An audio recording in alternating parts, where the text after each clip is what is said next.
ఇంకా మంచి ఒక స్వీట్ రెసిపీతో అయితే మీ ముందుకు వచ్చేసాను ఫ్రెండ్స్. ఇవాళ స్వీట్ అయితే గాని అదిరిపోయిందని చెప్పొచ్చు. ఈజీగా చేసేయచ్చు. ఒక హాఫ్ అన్ అవర్‌లో అయితే మనం ఇంట్లోనే ఈజీగా చేసుకోవచ్చు. అన్ని హెల్తీ ఇంగ్రీడియెంట్సే వాడాను. పిల్లలు కూడా హ్యాపీగా తినేయొచ్చు. మా వాళ్ళైతే బాగా ఎంజాయ్ చేశారు స్వీట్‌ని. ఇంకా స్వీట్ పేరు చెప్పకుండా ఏదేదో చెప్తున్నా అనుకుంటున్నారేమో. ఈ స్వీట్‌ని నేను ఓన్‌గా క్రియేట్ చేసి నేనే చేశాను.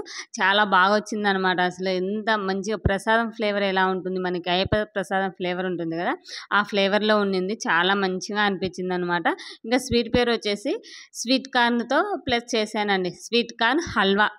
Halwa one type of halwa అనమాట ఇది. చాలా అంటే చాలా బాగుంది. హాయ్ ఫ్రెండ్స్, హలో అందరికి నమస్కారం. Welcome to our channel Prasu Mohan Vantillu. అందరు బాగున్నారా ఫ్రెండ్స్? నేనైతే బాగున్నాను. మీరంతా బాగున్నారు. ఆ దేవుని మనస్ఫూర్తిగా కోరుకుంటున్నాను. ఇంక ఇవాళ స్వీట్ రెసిపీతో అయితే వచ్చాను చెప్పాను కదా! ఇంకా స్వీట్‌కి కావాల్సిన ఇంగ్రీడియంట్స్ అయితే చూపిస్తాను చూడండి. దీనికోసం అయితే ఒక స్వీట్ కార్న్ తీసుకున్నాను.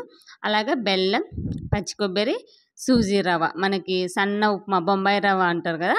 సో, అది కొంచెం ఒక 3 టేబుల్ స్పూన్ తీసుకున్నాను. ఇంక అంతే. ఇంక ఇందుకోసం అయితే గనుక నెయ్యి కంపల్సరీగా అయితే కావాలి. ఇంకా ఎంత హెల్తీ, అన్నీ హెల్తీవే కదా! ఇంగ్రీడియెంట్స్ కార్న్ కూడా మంచిదే. పచ్చి కొబ్బరి, బెల్లం ఇవన్నీ చాలా హెల్త్ అనమాట. మనకి బెల్లం షుగర్ వాడుకోకుండా బెల్లం వాడాను ఇందులో. పిల్లలు కూడా బాగా మంచిగా లైక్ చేస్తారు. షుగర్ ఎక్కువ వాడకూడదని డిసైడ్ అయిపోయా ఇప్పటి నుంచి అయితే ఇంక నేను. ఇంక ఇందుకోసం అయితే గనుక ఏమేమి కావాలో అవన్నీ మిక్సీ పట్టేసుకుంటున్నాను. కార్ను, పచ్చి కొబ్బరి ఉంటుంది కదా! ఈ 2 మెత్తగా మిక్సీ పట్టేసుకోవాలి. కార్న్ వచ్చేసి కొంచెం కచ్చా పచ్చా పట్టుకోండి. కొబ్బరి అయితే గిన మెత్తగా పట్టేసుకోండి. ఏమంటారు, ఉడకలు లేకోకుండా మెత్తగా పేస్ట్ లాగా పట్టేసుకోండి. ఇంకా ఇందుకోసం అయితే ప్యాన్ పెట్టేసుకొని నెయ్యి అయితే యాడ్ చేసుకున్నాను.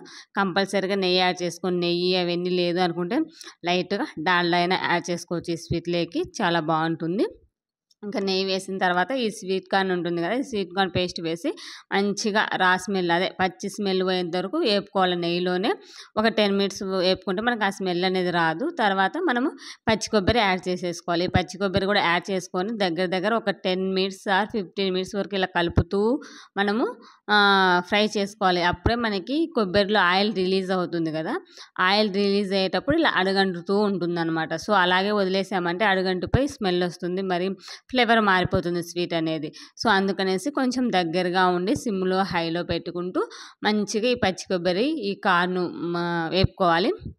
చూసారు కదా! ఇలా అది ఏమంటారు, అడుగంటుతుందనమాట. అందుకనేసి దగ్గరే ఉండి ఈ స్వీట్ అనేది ప్రిపేర్ చేసుకుంటే మనకి చాలా బాగుంటుందనమాట. ఇంకా ఈ విధంగా మనకి కొబ్బరిలో ఆయిల్ రిలీజ్ అవుతుంది కాబట్టి ఎక్కువ నెయ్యి కూడా అవసరం ఉండదు.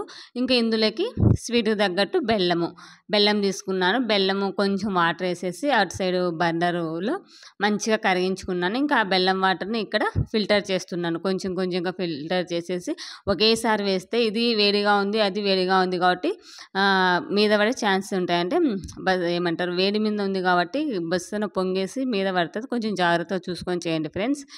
ఇలా మొత్తం అంతా ఎక్స్ట్రా చేసిన తర్వాత ఆ బెల్లం పాకం మొత్తం పోసేసిన తర్వాత ఇదంతా దగ్గర అయ్యేంత వరకు ఇంక ఈ మిశ్రమాన్ని మనం కలుపుతూనే ఉండాలి. లేదంటే అడుగంటుతుంది. సో, ఈ విధంగా మంచిగా కలుపుతూ ఉన్న తర్వాత లాస్ట్‌లో ఈ సూజీ రవ్వని యాడ్ చేసేసుకోవాలి. ఈ సూజీ రవ్వ ఎందుకు అంటే మనకి తినేటప్పుడు అక్కడక్కడ పలుకులుగా తగులుతూ ఉంటే చాలా బాగుంటుందనమాట. అంటే బెల్లం వేసిన తర్వాత సూజీ రవ్వ వేసాం కాబట్టి సూజీ రవ్వ అనేది ఉడకదు. కొంచెం పలుకుగా ఉండి అదొక డిఫరెంట్ టేస్ట్‌గా ఉంటుందనమాట. సో, అందుకనేసి కొంచెం సూజీ రవ్వ అయితే ఒక 2 టేబుల్ స్పూన్ల సూజీ రవ్వను యాడ్ చేశాను. ఇంకా ఈ విధంగా మొత్తం మిశ్రమాన్ని కలుపుతూనే ఉండాలి. ఇది అడుగంటుకోకుండా మనకి ఈ మిశ్రమం అంతా దగ్గర అవ్వాలన్నమాట. మనకు లైక్ కేసరి గాని, ఈ ఉప్మా గాని ఎలా దగ్గరకవుతాయి, ప్యాన్ అంటుకోకుండా ప్యాన్ నుంచి సెపరేట్ అయ్యేంత వరకు కలుపుతూనే ఉండాలి. లాస్ట్‌లో ఇలాచీ యాడ్ చేశాననమాట. ఇలాచీ అంటే చాలామందికి ఇష్టం. బట్ నాకు కూడా అస్సలు ఇష్టం ఉండదు. బట్ ఎందుకో ఈ స్వీట్‌లో వేసాను, ఆ ఫ్లేవర్ రావాలి అనేసి వేసాను. చాలా అంటే చాలా బాగా వచ్చింది ఫ్లేవర్ కూడా. ఇంక ఇందులోకి నెయ్యి వేసుకుంటూ కొంచెం కొంచెంగా నెయ్యి వేసేస్తూ సెపరేట్ పెనం నుంచి సెపరేట్ అయ్యేంత వరకు అయితే కలుపుకోవాలి. ఇంకా కొంచెం సెపరేట్ అయిన తర్వాత తీసి ఇలా ఉంటుందనమాట. మనకి కలర్ గానీ, అపియరెన్స్ గానీ, టేస్ట్ పరంగా గానీ చాలా అంటే చాలా బాగుంటుంది ఫ్రెండ్స్. ఈజీ ప్రాసెస్ అనమాట. అన్నీ హెల్తీ ఇంగ్రీడియెంట్సే. పిల్లలు కూడా బాగా లైక్ చేస్తారు. మా వాడైతే అసలు చెప్పనవసరం లేదు. అంత తిన్నారని చెప్పొచ్చు నేనైతే గిన. ఇంకా నేను ఇప్పుడు టేస్ట్ చేద్దామని మీకు చూపియాలి కదా అని చూస్తున్నాను. అసలు స్వీట్ ఉంది ఫ్రెండ్స్. ఇంకా నేను మాటల్లో చెప్పలేననమాట. అంత మంచిగా ఉండింది. లైక్ మనకి సేమ్ అయ్యప్ప ప్రసాదం ఫ్లేవర్ ఎలా ఉంటుందో సేమ్ అదే ఫ్లేవర్ ఉండిందనమాట. చాలా బాగుంది స్వీట్ అయితే గనక. ఖచ్చితంగా మీరు కూడా ట్రై చేయండి. ఎలా ఉంది ఏంటి అనేది నాకు చెప్పండి. సో నేను ఓన్గా క్రియేట్ చేసినా కూడా చాలా మంచిగా వచ్చిందనమాట. ఎందుకో నాకు ఇలా చేయాలనిపించి చేశాను. చాలా మంచిగా వచ్చింది స్వీట్ అయితే గనక. భలే కుదిరింది స్వీటు. ఇంకా మీరు కూడా ట్రై చేయండి. అలాగే మన ఛానల్ ఎవరైనా ఫస్ట్ టైం చూస్తున్నట్లయితే ప్లీజ్ సబ్స్క్రైబ్ చేయండి. ప్రస్తుతం మోహన్ వంటిల్లు సబ్స్క్రైబ్ మీద క్లిక్ చేస్తే ఆల్ అనే ఆప్షన్ వస్తుంది. ఆల్ మీద క్లిక్ చేస్తే నేను పెట్టగా నోటిఫికేషన్ వస్తాయి. ఇంకా మీ వీడియో నచ్చినట్లయితే ప్లీజ్ లైక్ చేయండి. మరో వీడియోతో మళ్ళీ కలుసుకుందాం. అంతకు by by, take care friends.